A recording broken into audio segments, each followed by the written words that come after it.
Who's your favourite human? Is it Scott? Is Scott your favourite human? Yes, he is. People always ask if they spit, and people think that llamas spit more. They can all spit.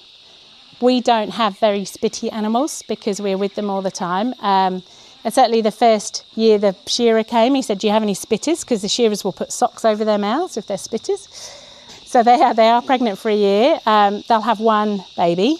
It's very hard to tell when they're pregnant because they hold them right up. So being a doctor, I thought, oh, this will be easy. I'll ultrasound them and find out. No, they're really hard to ultrasound, partly because they're furry, but also because trying to get the probe in to that pelvis area is really tricky with these guys.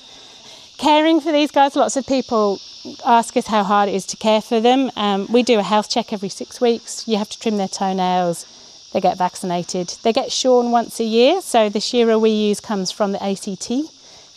People ask if you can eat them. You can.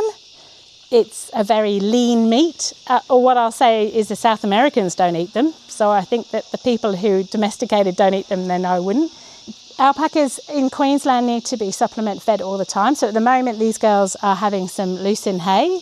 They're in grassy paddocks, but alpacas are browsers. So they'll have a little bit of grass here, and then they'll have a little bit of bark, and then they'll have some leaves. They actually don't eat grass. They are not lawn mowers.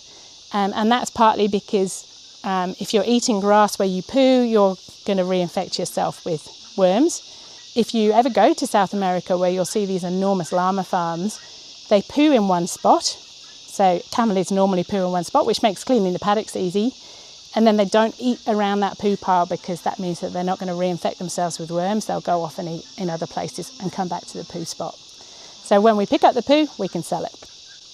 It's the world's best manure, so you don't need to compost it, you don't need to do anything. Literally, it gets picked off the ground with our massive poo hoover and then straight into my vegetable patches. If you want to have pineapples, roses, tomatoes, you use alpaca poo.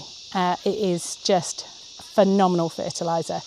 We just sort of replace, so we normally have about 22 to 25, and at the moment we've actually only got 18 because of the last couple of years. We've had a rocky couple of years and nobody had babies this year, but that's okay. So we kind of go peaks and troughs, and when we breed them, we breed for a quiet temperament and occasionally for good fleece. So there's a couple that I'll breed because I want to show the fleece, but the rest of them I just want the beautiful temperament that we've got where I can stand here and nobody's panicking, nobody's running away, everybody's eating. It means they're easier to handle. It also means that when we do farm visits, or we've got kids up here, or people can come and they can see them and be around them.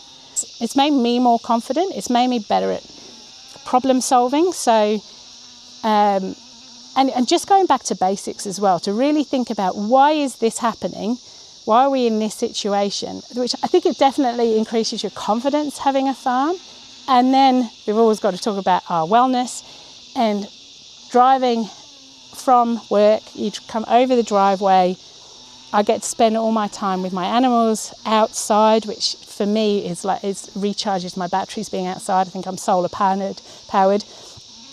And I can sit out here, I can talk to them, it's relaxing. It's challenging, and sometimes it can be upsetting, but also there's so much joy. Every baby is joy, every time we rescue an animal is joy. So for our wellness and mental health, I couldn't live anywhere else.